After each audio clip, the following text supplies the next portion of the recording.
Good morning dear student. आज की class में हम लोग सॉल्व करेंगे सरल रेखा के क्वेश्चन नंबर 1 से। इसके पहले ऑलरेडी मैंने सरल रेखा पर एक क्लास ले रखा हूँ, जिसमें मैंने आपको बेसिक कॉन्सेप्ट के साथ साथ किस फार्मूले पर कैसे क्वेश्चन आपके एग्जाम में बनते हैं, सारे कॉन्सेप्ट के बारे में मैंने बता दिया है। यदि वह वीडियो आपने अभी तक नहीं देखा है तो जरूर देखिएगा, डिस्क्रिप्शन में उसका लिंक मिल जाएगा। डियर स्टूडेंट, यदि वह वीडियो आप अच्छी तरीके से देख लेते हैं तो सरल रेखा से कोई सा भी क्वेश्चन आपके एग्जाम में पूछ लिया जाए, मैक्सिमम 10 से 15 सेकंड के अंदर 100% एक्यूरेसी के साथ सॉल्व कर पाएंगे। तो हमारी आपसे रिक्वेस्ट है डियर स्टूडेंट, सरल रेखा की पहली क्लास का वीडियो जरूर देखिएगा, जिससे आपको सारे कॉन्सेप्ट अच्छी तरीके से क्लियर हो जाए। और डियर स्टूडेंट, आपके आईएआरपी एंट्रेंस एग्जाम में लास्ट के 2 महीने बचे हैं, तो अपना एक सीट पक्का करने के लिए डियर स्टूडेंट अभी से आपको लास्ट के 2 महीने डेडिकेशन के साथ तैयारी करना है। तो डियर स्टूडेंट, यदि आप लास्ट के 2 महीने अच्छी तरीके से तैयारी कर लेते हैं तो आप अपना एक सीट पक्का कर पाएंगे आईईआरटी कॉलेज में। तो डियर स्टूडेंट, लास्ट के 2 महीने आपका डिसाइड करेगा कि आपका आईईआरटी कॉलेज में मनचाहा ब्रांच और आपकी सीट पक्का होती है कि नहीं। तो डियर स्टूडेंट, लास्ट के 2 महीने अच्छी तरीके से जरूर तैयारी कीजिएगा। तो प्रत्येक क्वेश्चन का सॉल्यूशन आप ध्यान से समझिएगा। तो डियर स्टूडेंट, क्वेश्चन नंबर 1 से स्टार्ट करते हैं। तो क्वेश्चन नंबर 1 आपका है डियर स्टूडेंट, आपको दे रखा है रेखा 8x प्लस 4y प्लस 16 बराबर 0 द्वारा अक्षों पर कटे अंतःखंडों के मान क्या है, ये आपको बताना है। तो बिल्कुल सिंपल सा क्वेश्चन है। दे रखा है 8x प्लस का 4y प्लस का 16 बराबर 0 द्वारा अक्षों पर कटे अंतःखंड का मान क्या होगा, ये आपको बताना है। तो डियर स्टूडेंट, इस समीकरण को हम इस तरीके से भी तो लिख सकते हैं 8x प्लस का 4y बराबर -16 के रूप में। अब डियर स्टूडेंट, आपको पता है कि जो आपका अंतःखंड रूप होता है वो आपका होता है x अपान a प्लस का y अपान b बराबर 1। यानी कि इस समीकरण को अंतःखंड रूप में कन्वर्ट करने के लिए हमको राइट साइड में 1 चाहिए, क्योंकि अंतःखंड रूप x upon a plus y upon b बराबर 1 होता है।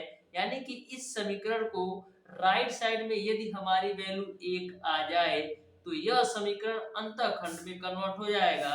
तो राइट साइड में 1 रखने के लिए करेंगे क्या, दोनों पक्षों में -16 से भाग कर देते हैं। तो यहाँ से डियर स्टूडेंट, दोनों पक्षों में आप -16 से भाग कर दो तो प्लस का 4y बट्टे का -16 बराबर -16 अपान -16। 8 से काट दो तो 8 दूना 16, 4 से काट दो तो 4 चौक 16, 16 से 16 और माइनस से माइनस, तो मिलेगा क्या, आपको मिलेगा x अपान -2 प्लस का y अपान -4 बराबर 1। अब आप तुलना कर सकते हैं कि जो आपका x अपान -2 है प्लस का y अपान -4 है बराबर 1, यह आपका अंतःखंड रूप x upon a plus y upon b बराबर 1 के रूप में हो गया।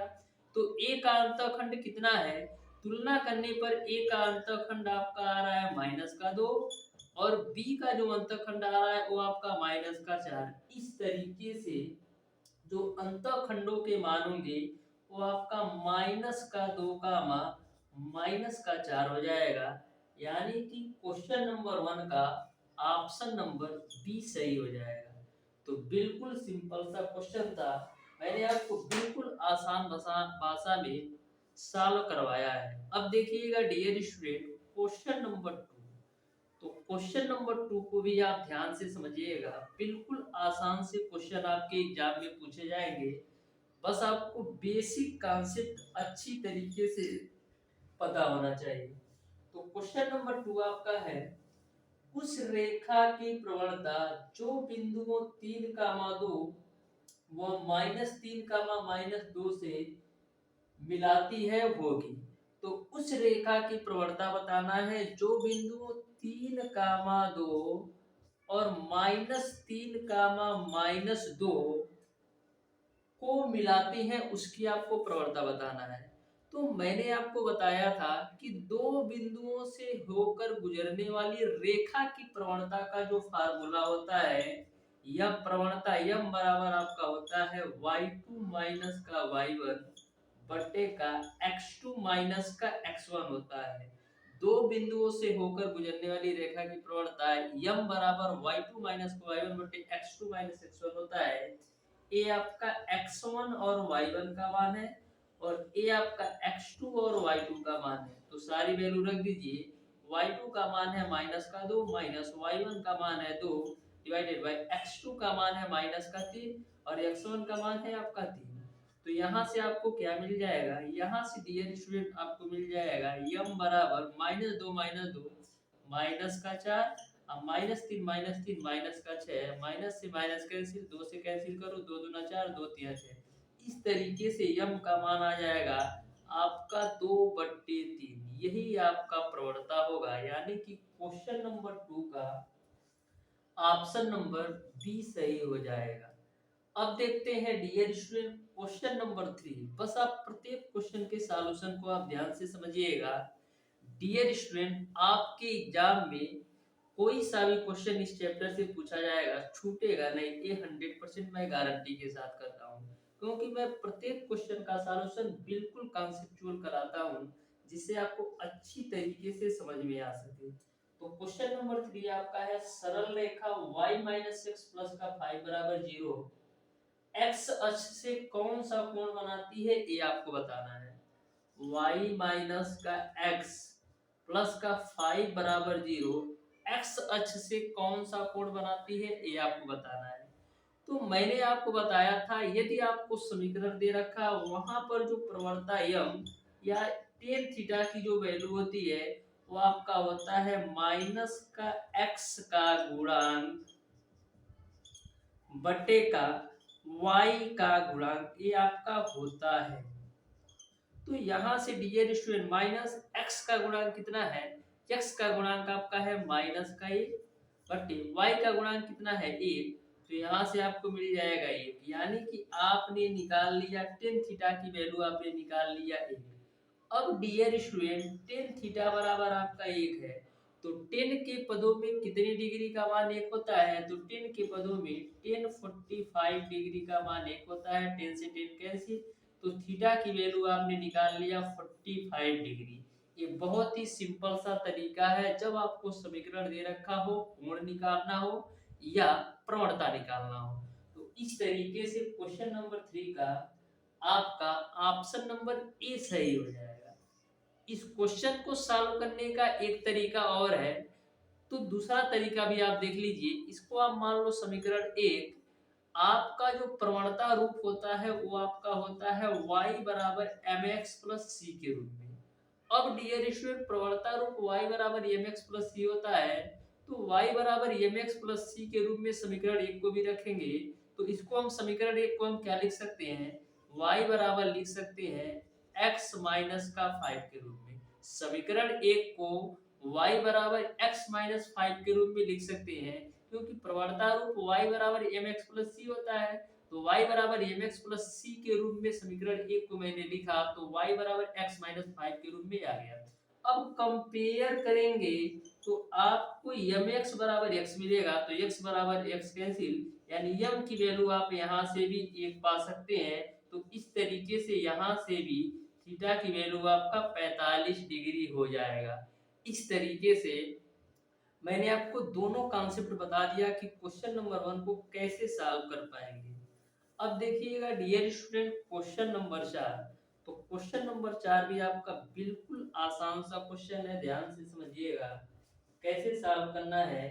आपको दे रखा है मूल बिंदु से सरल रेखा x माइनस का कड़ी में 3y प्लस का 4 बराबर 0 पर खींचे गए लंब द्वारा x अक्ष के साथ धनात्मक दिशा में बनाया हुआ कोण क्या है, ये आपको बताना है।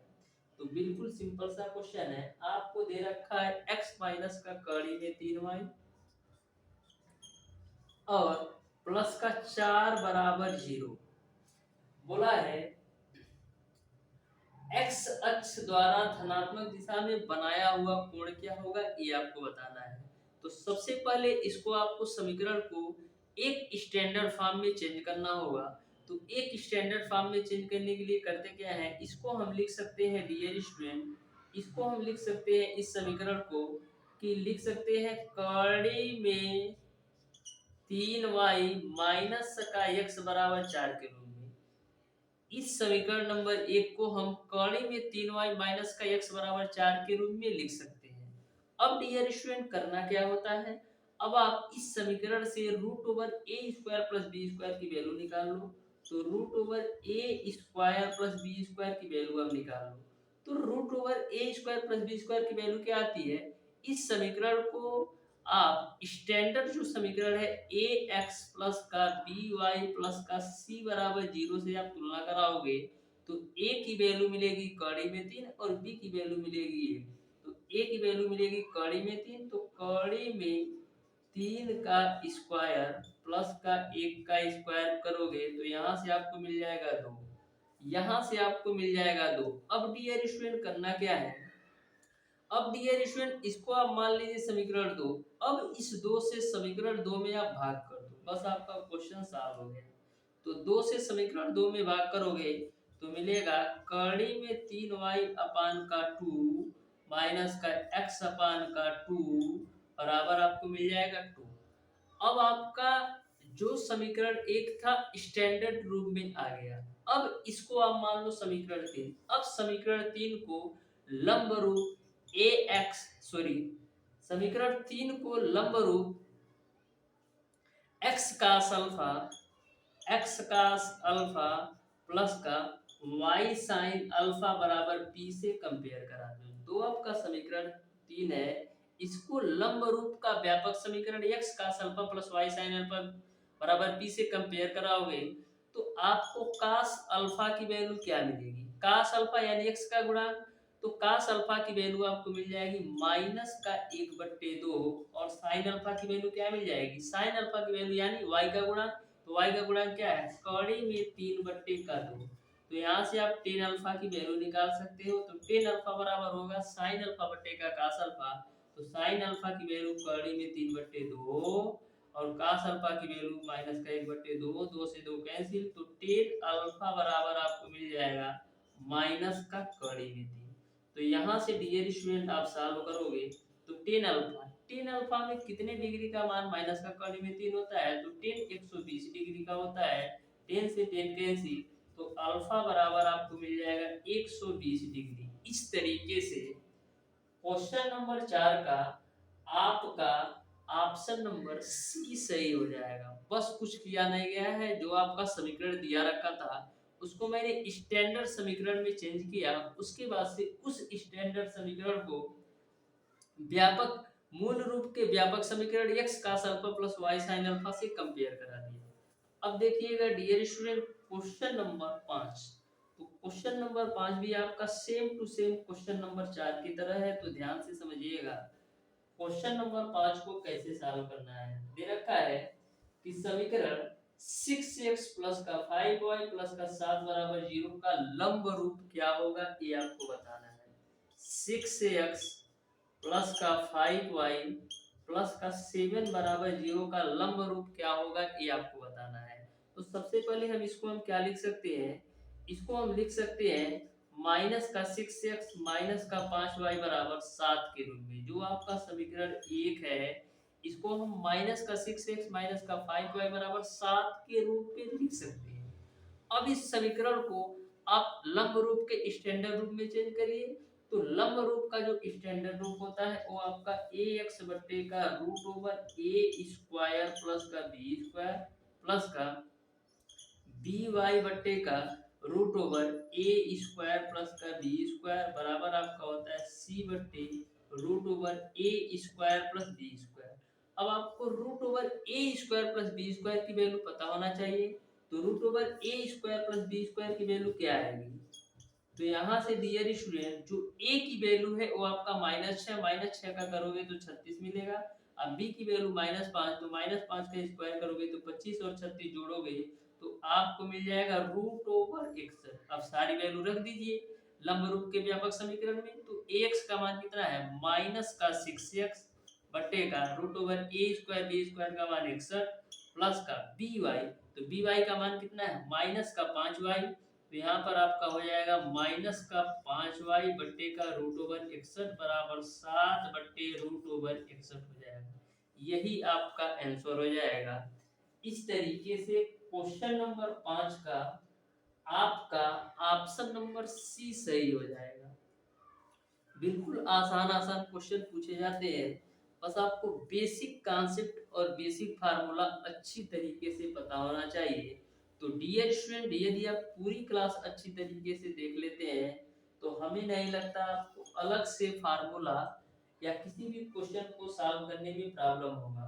तो देखिएगा क्वेश्चन नंबर 6 आपको दे रखा है रेखाएं y बराबर 3 तथा y बराबर x कड़ी में 3 प्लस का 9 के बीच न्यून कोण होगा, ये आपको बताना है। ध्यान में रखिएगा, आपको न्यून कोण बताना है। एक समीकरण आपको दे रखा है y बराबर x कड़ी में 3 प्लस का 9 और दूसरा समीकरण आपको दे रखा है y बराबर 3 के रूप में। तो इनके बीच कौन सा न्यून कोण बनेगा, ये आपको बताना है। तो देखिएगा डियर स्टूडेंट, इस समीकरण को हम इस तरीके से लिख सकते हैं, x कड़ी में 3 माइनस का y प्लस का 9 बराबर 0। इसको आप मान लो समीकरण 1। इसको हम लिख सकते हैं y माइनस 3 बराबर 0। इसको आप मान लो समीकरण 2।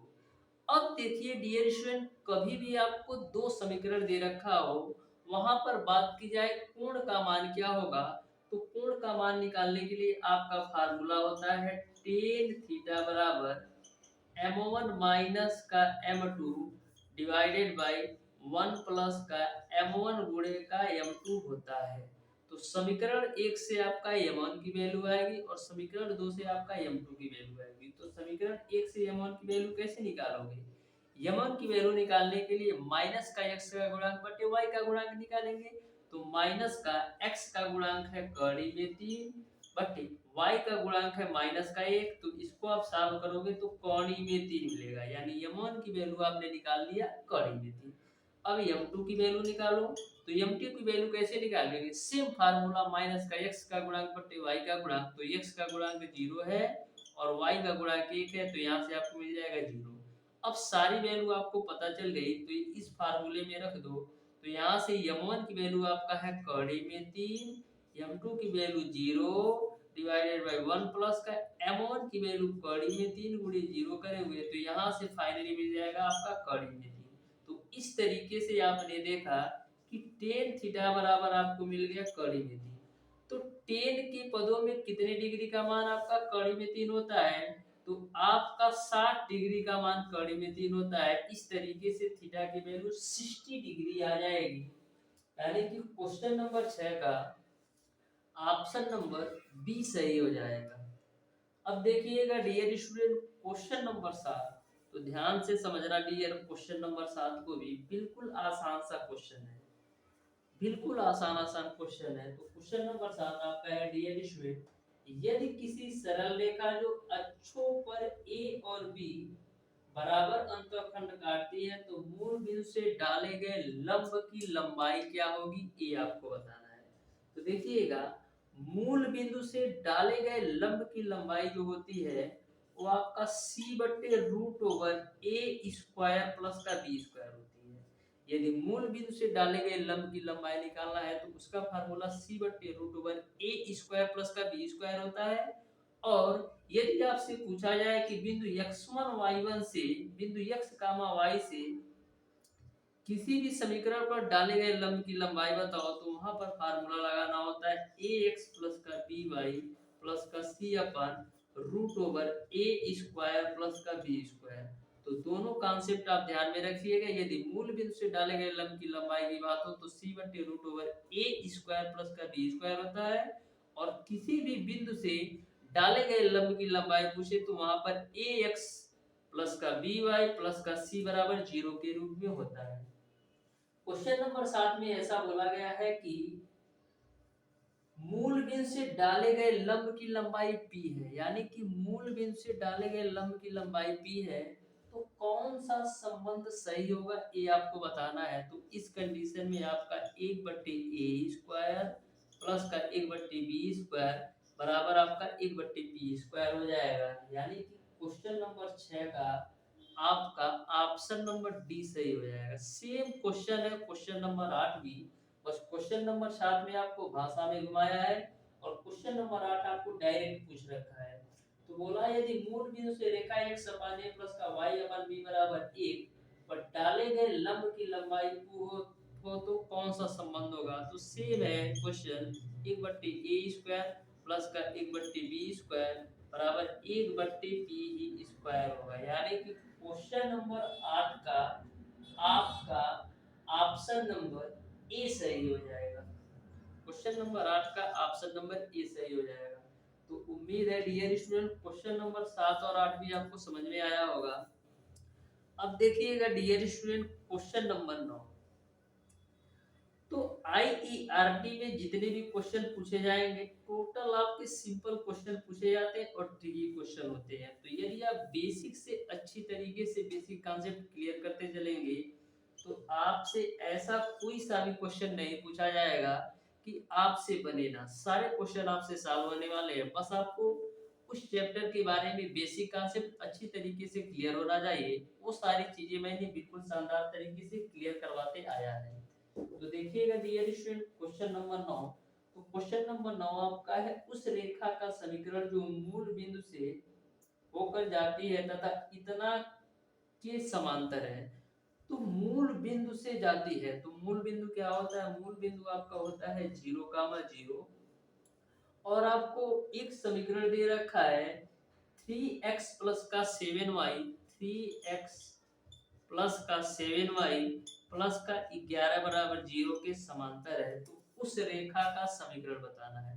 तो सबसे पहले करते क्या है, इससे यानी कि समीकरण 1 से हम यम की वैल्यू निकाल लेते हैं। तो यम की वैल्यू क्या आएगी, माइनस का x का गुणांक बट्टे का y का गुणांक। तो माइनस का x का गुणांक है 3 और y का गुणांक आपका है 7। अब डियर स्टूडेंट अब आपको प्रवणता भी पता चल गया और मूल बिंदु का भी मान दे रखा है। तो मूल बिंदु से गुजरने वाली रेखा जिसकी प्रवणता माइनस का 3/7 है निकाल लो। मूल बिंदु से गुजरने वाली रेखा की समीकरण जिसकी प्रवणता माइनस का 3/7 है, इसका आप समीकरण निकाल लो। तो यहाँ पर आपका फार्मूला होता है y माइनस का y1 बराबर यम x माइनस का x1। यह फार्मूला कब लगाना है, जब मूल बिंदु से गुजरने वाली रेखा की प्रवणता आपको पता हो। तो ये जो आपका 0,0 है ये आपका x1 और y1 की वैल्यू होती है। तो यहाँ से आपका y1 की वैल्यू 0, m की वैल्यू माइनस का 3/7, x माइनस x1 की वैल्यू 0। तो यहाँ से डियर स्टूडेंट y बराबर आपको मिल जाएगा माइनस का 3/7 इंटू का x, जिसको हम लिख सकते हैं 7y बराबर माइनस का 3x, या हम लिख सकते हैं 3x प्लस का 7y बराबर 0, यानी कि क्वेश्चन नंबर 9 का ऑप्शन नंबर सी सही हो जाएगा। अब देखते हैं डियर स्टूडेंट क्वेश्चन नंबर 10। तो क्वेश्चन नंबर 10 को भी आप ध्यान से समझिएगा, बिल्कुल सिंपल सा क्वेश्चन है क्वेश्चन नंबर 10 भी। तो ध्यान से समझिएगा क्वेश्चन नंबर 10 को कैसे सॉल्व करना है। तो क्वेश्चन नंबर 10 आपको दे रखा है बिंदु A का alpha comma A sin alpha से रेखा x का अल्फा प्लस का y sin अल्फा बराबर p पर डाले गए लंब की लंबाई क्या है ये आपको बताना है। तो आपको बिंदु दे रखा है A का alpha comma A sin alpha से रेखा x का अल्फा प्लस का y sin अल्फा बराबर p पर डाले गए लंब की लंबाई क्या है ये आपको बताना है। तो बिल्कुल आसान सा क्वेश्चन है, आप ध्यान से समझिएगा।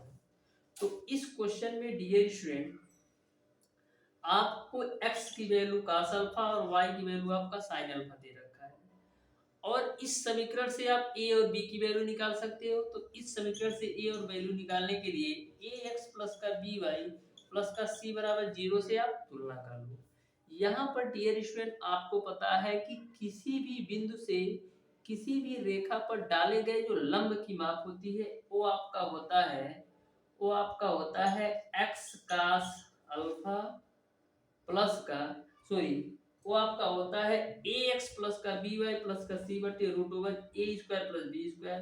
तो ए एक्स प्लस का बी वाई प्लस का सी अपन रूट ओवर ए स्क्वायर प्लस का बी स्क्वायर होता है। यह फार्मूला कब अप्लाई होता है? जब किसी बिंदु से किसी रेखा पर डाले गए लंब की माप आपसे पूछा जाए। अब सारी वैल्यू रख दीजिए।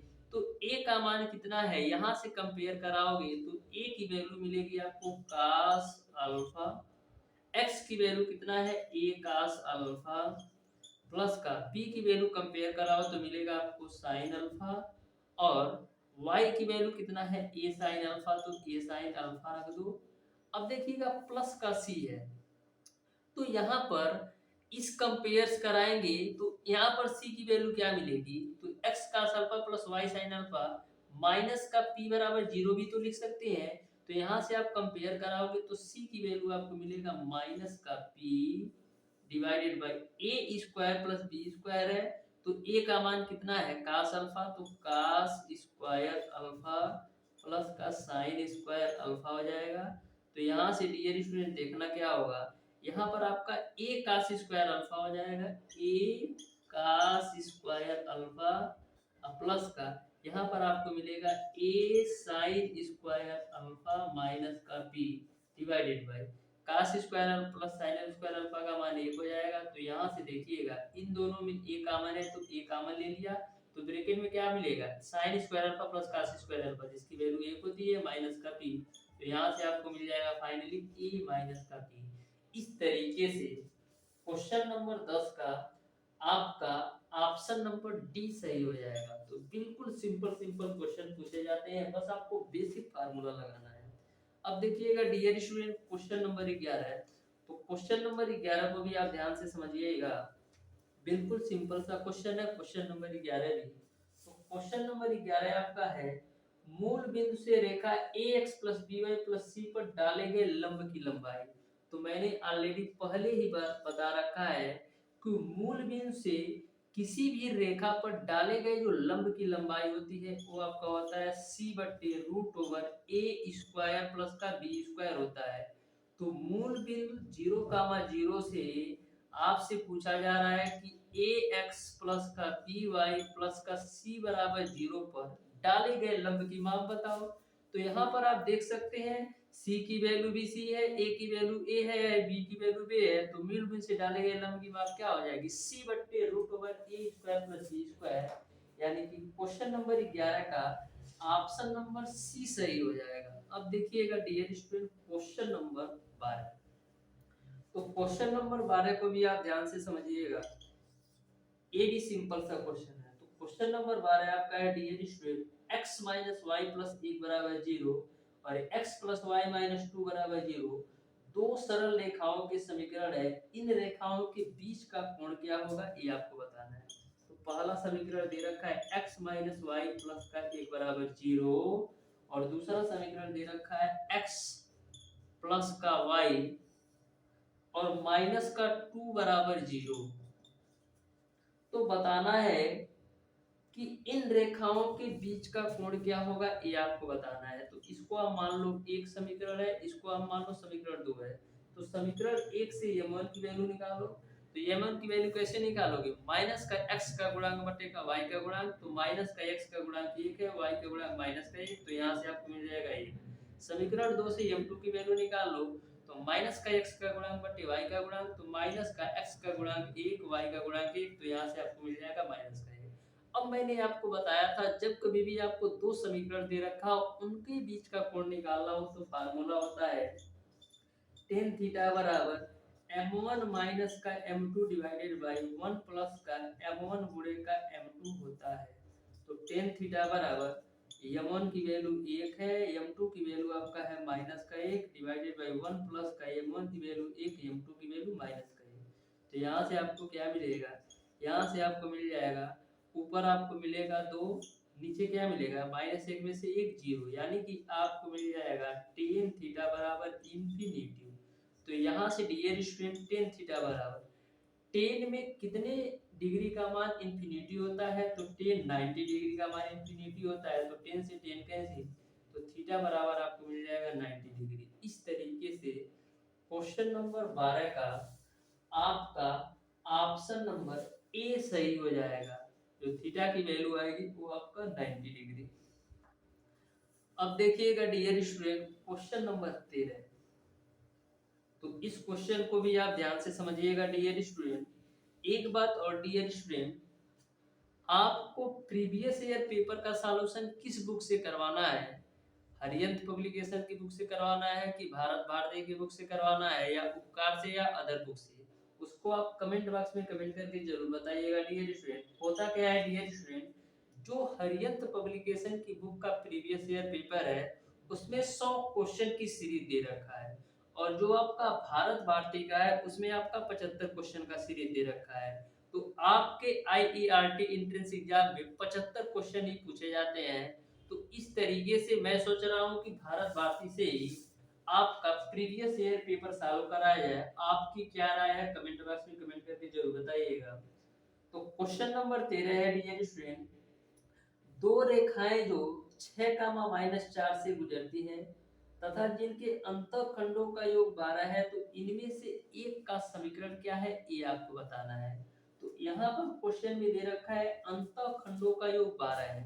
तो सबसे पहले मैं मान लेता हूँ डियर स्टूडेंट, जो पहला अंतःखंड ए है उसकी वैल्यू मैं मान लेता हूँ x है, तो दूसरा अंतःखंड b की वैल्यू क्या हो जाएगा 12 माइनस का x। क्यों? क्योंकि दोनों अंतःखंडों का योग आपका 12 है। तो यदि पहला अंतःखंड a की वैल्यू x होगा, तो दूसरा अंतःखंड b की जो वैल्यू होगा वो आपका 12 माइनस का x होगा। आपको पता है अंतःखंड रूप क्या होता है, x अपान a प्लस का y अपान b बराबर 1 होता है। तो x अपान a की, इसको आप दूसरा कुछ मान लो यार, इसको आप मान लो p, क्योंकि दोनों सेम हो जा रहा है ना। इसको मैं मान लेता हूँ p, और तो ये आपका हो जाएगा 12 माइनस का p। तो यहाँ पर हो जाएगा p प्लस का y अपान 12 माइनस का p बराबर आपका हो जाएगा 1। यह आपका अंतःखंड रूप हो गया। यह जो समीकरण है डियर स्टूडेंट, ये आपका 6 माइनस का 4 से होकर गुजरती है। 6 माइनस का 4 से होकर गुजरती है, यानी x की वैल्यू 6 है और y की वैल्यू आपका माइनस का 4 है। तो x की वैल्यू 6 रख दो और y की वैल्यू माइनस का 4 रखोगे, तो मिलेगा आपको 12 माइनस का p बराबर आपका हो जाएगा 1। यहाँ तक आपको पूरी बात क्लियर समझ में आया होगा। अब सॉल्व कर लो, तो एलसीएम क्या आएगा, एलसीएम आपका आएगा p माइनस का 12 के रूप में, ऊपर आपको मिलेगा 6, 12 माइनस का p और माइनस का 4p बराबर 1 के रूप में। तो सॉल्व कर लो, तो 12 से 72 माइनस का 6p माइनस का 4p बराबर मिलेगा आपको p स्क्वायर माइनस का 12p। तो इसको आप हल करोगे तो आपको मिल जाएगा dear student p square minus का 22p, p स्क्वायर माइनस का 22p और माइनस का 72 बराबर 0 मिलेगा।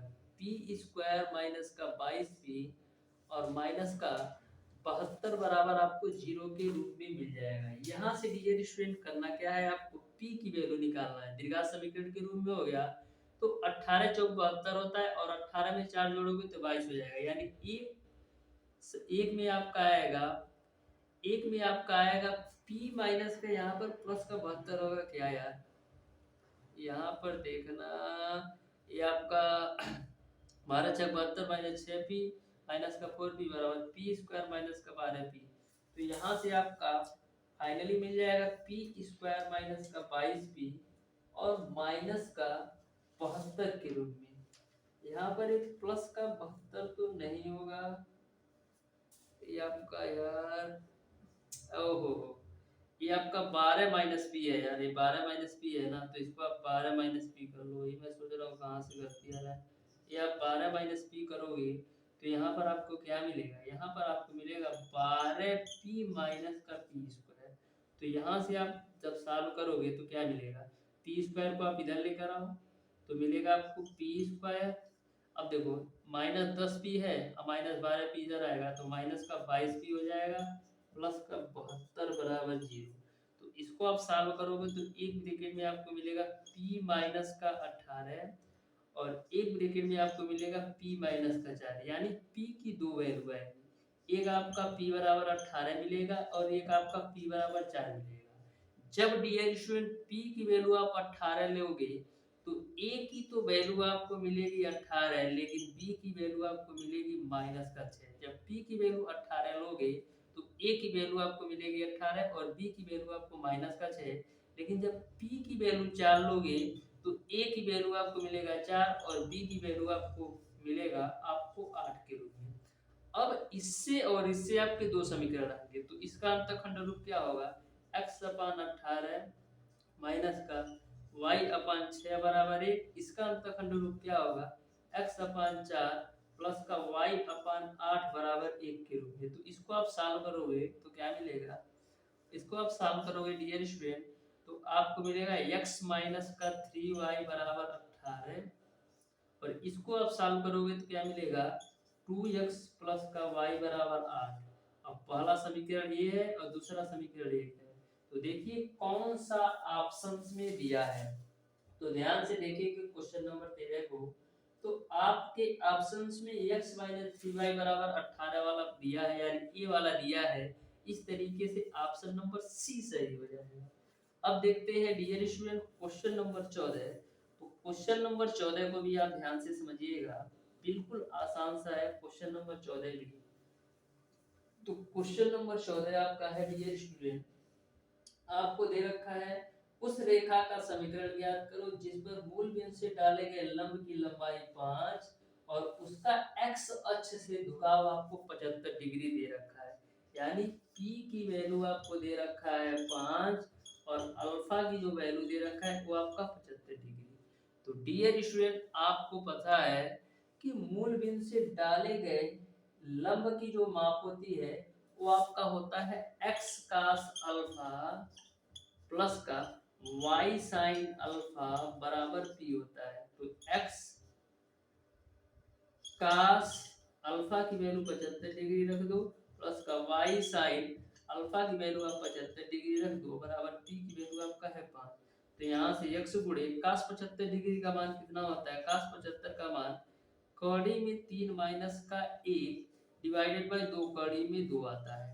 ए कैसे आता है, cos 75 को हम लिख सकते हैं cos a प्लस b के रूप में। उसी प्रकार से y गुणे sin 75 का मान आपका होता है कौड़ी में 3 धन 1 डिवाइडेड बाय 2 कौड़ी में 2। इसको आप कैसे निकालोगे, sin 75 का मान निकालने के लिए हम करते क्या है, sin a प्लस b का फार्मूला लगाते हैं, बराबर आपका हो जाएगा 5। तो यहाँ से आपका क्या हो जाएगा, यहाँ से आपको मिलेगा कड़ी में 3 माइनस 1 इंटू का x प्लस का कड़ी में 3 प्लस का 1 इंटू का x बराबर आपको मिल जाएगा 10 कड़ी में 2। यही आपका आंसर हो जाएगा। इस तरीके से क्वेश्चन नंबर 14 का ऑप्शन नंबर सी सही हो जाएगा। अब देखिएगा डियर स्टूडेंट क्वेश्चन नंबर 15। तो क्वेश्चन नंबर 15 को भी आप ध्यान से समझना डियर, बिल्कुल आसान सा क्वेश्चन है क्वेश्चन नंबर 15 में। क्वेश्चन नंबर 15 आपसे पूछ रखा है कि अक्षो तथा x sin अल्फा प्लस का y cos अल्फा बराबर sin 2 अल्फा से बने त्रिभुज का क्षेत्रफल क्या है, ये आपको बताना है। तो देखिएगा क्वेश्चन नंबर 15 को x, क्वेश्चन नंबर 15 को आप ध्यान से समझिएगा, x sin अल्फा प्लस का x sin अल्फा प्लस का y cos अल्फा बराबर sin 2 अल्फा, इसका आपको बताना है त्रिभुज का क्षेत्रफल। तो अक्षों से, अक्षों का मतलब ये है कि x बराबर 0 ले लेना है और एक y बराबर 0। तो इसको आप मान लो डियर स्टूडेंट समीकरण 1, इसको आप मान लो 2 और इसको आप मान लो 3। तो समीकरण 1, 2 और 3 से आप त्रिभुज के तीनों शीर्षों के निर्देशांक निकालो। तो समीकरण 1, 2 और 3 को सॉल्व करके जब त्रिभुज के तीनों शीर्षों के निर्देशांक निकालोगे डियर स्टूडेंट तो आपको मिलेगा, पहला शीर्ष आपको मिल जाएगा 0, 2 साइन अल्फा, पहला शीर्ष आपको मिलेगा 0, 2 साइन अल्फा और दूसरा शीर्ष आपको मिल जाएगा 2 cos अल्फा 0 और तीसरा शीर्ष आपको मिल जाएगा 0, 0। अब आपको पता है जब हमको तीनों शीर्ष पता है त्रिभुज के तो वहां पर हम क्षेत्रफल निकाल सकते हैं किस फार्मूले से, 1/2 एक्स वाई माइनस का वाई प्लस का एक्स वाई माइनस का वाई प्लस का एक्स वाई माइनस का वाई के फार्मूला से। तो यहाँ से आपका हो जाएगा 123 231 312। अब सारी वैल्यू इसमें रख दोगे तो आपका आंसर आ जाएगा। तो इस तरीके से क्वेश्चन नंबर 15 को आप लोग सॉल्व कीजिएगा और बताइएगा इसका आंसर क्या आएगा। तो प्यारे दोस्तों आज की क्लास को यहीं तक रखते हैं। यदि वीडियो पसंद आया हो तो वीडियो को लाइक और चैनल को सब्सक्राइब जरूर कर लेना।